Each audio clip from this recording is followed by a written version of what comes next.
The gate of heaven is everywhere, right here and now. Mid-December 2021. We are in the season of Advent.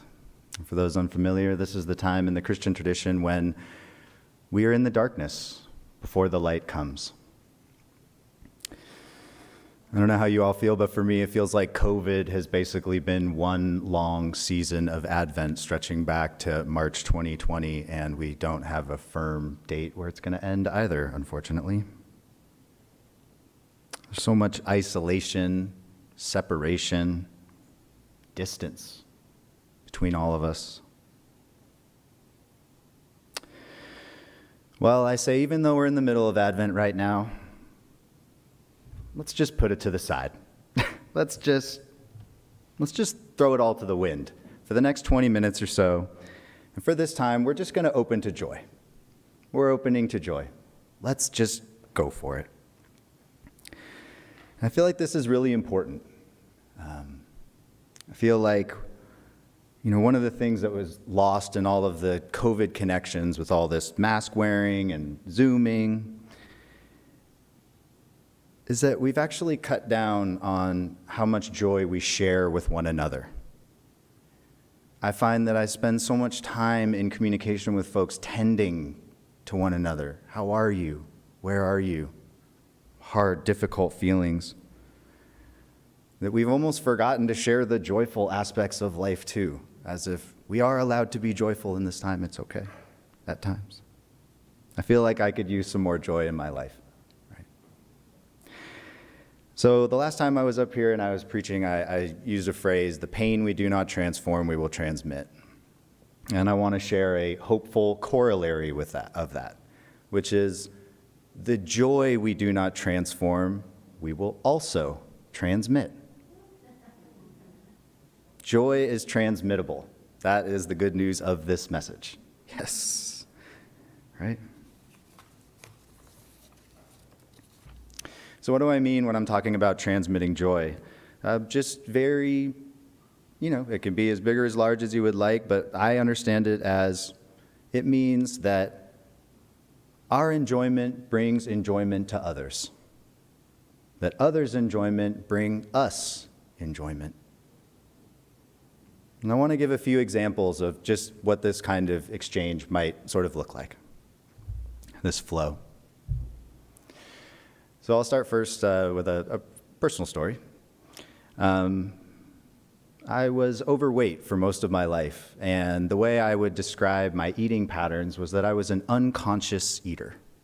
I'd just sort of get a plate of food in front of me, maybe I'd enjoy the first bite, and then after that it was just basically a foregone conclusion that it was all going in, and I was going to eat it, and I was going to eat more than I needed probably. And a couple of years ago, I changed my diet drastically. And I started moving towards intermittent fasting. And for the first time in my life, I was actually hungry. Like I would actually get hungry. I wouldn't before I was eating on a schedule. And despite the fact that I was actually eating quite a bit less, what I found is that I enjoyed eating so much more. And now if you eat with me, you usually will catch me being practically silly about how much I am enjoying the food. Bonnie can attest to this. I'll take a bite and it's like, wow, Sometimes I'll sit there, sometimes I'll jostle back and forth, I'll dance, I'll clap. I mean, it's like the joy is just coming out of me because I am loving that food. And of course, I'm enjoying it, I'm having a great time. But one of the things that I've noticed that's really beautiful about it is that, especially when someone cooks for me, when they witness the joy that I'm receiving from the food, from the offering, from their love, it transmits that joy to them.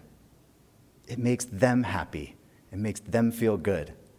So in some ways, that joy is just flowing it's flowing from them to me through the food and then right back out to them in appreciation and gratitude.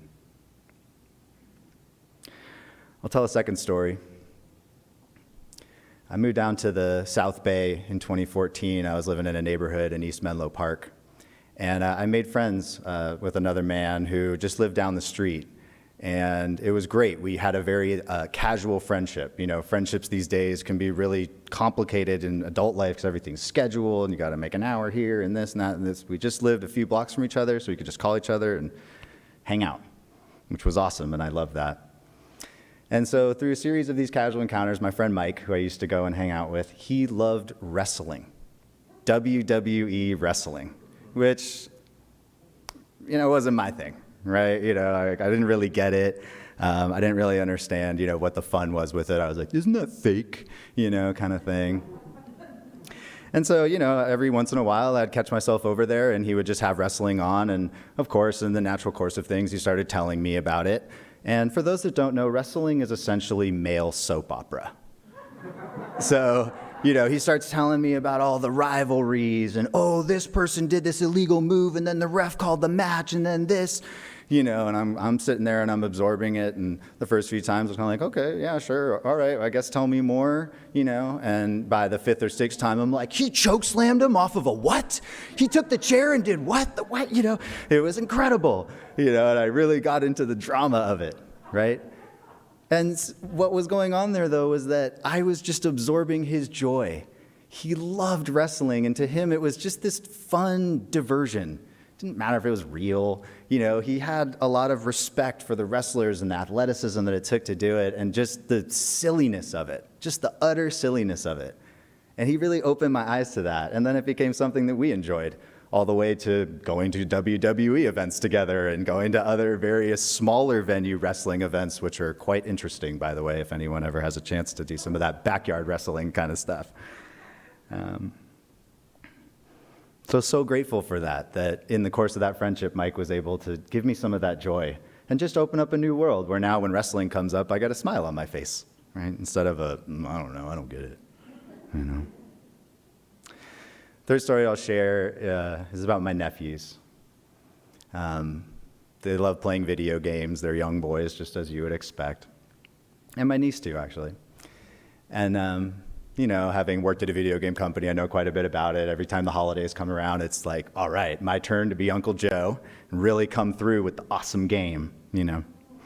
And what I found, though, is that it actually doesn't really matter that much about the quality of the game that I give them. Sometimes I gift them this really awesome game and it doesn't seem to stick.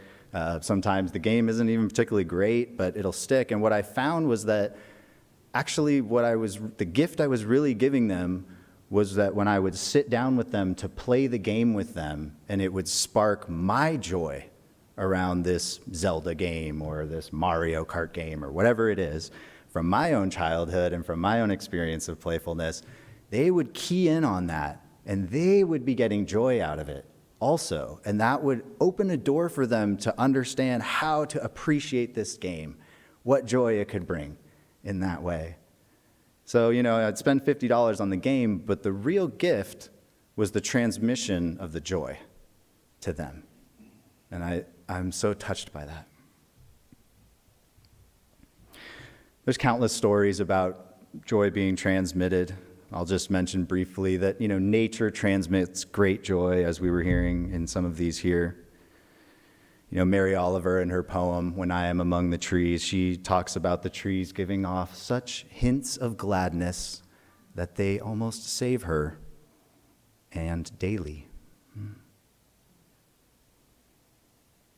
I receive so much joy from nature as well, as I expressed earlier in a sermon where I talked about the land and the trees of Novato. And when I think about the Pacific Ocean, it's my home. And it fills me with warmth and joy. So now it's our turn, okay? So I'm going to invite the congregation now to participate in this joy transmission. So I'm going to invite you to turn to your neighbor, and you're going to have you'll take turns, about 30 seconds each, and I'll give you ideas about what to talk about, but essentially you're going to transmit your joy to one another. That's the encouragement here. And for the folks at home on Zoom, when we go into this time, I would ask you to put into the chat what joys are being sparked for you.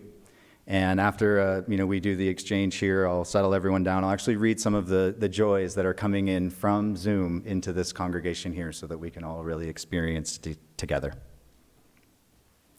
And for the folks at home, please do type more than one thing. You don't have to limit yourself to just one thing. Okay, are we ready? Don't be shy. Let that joy come right out of you and be generous with the joy. Be outrageous, okay? Hold on, not yet, quite yet, not quite yet, not quite yet. Hold on. Okay, so the first thing we're going to share our joys about. First thing we're going to share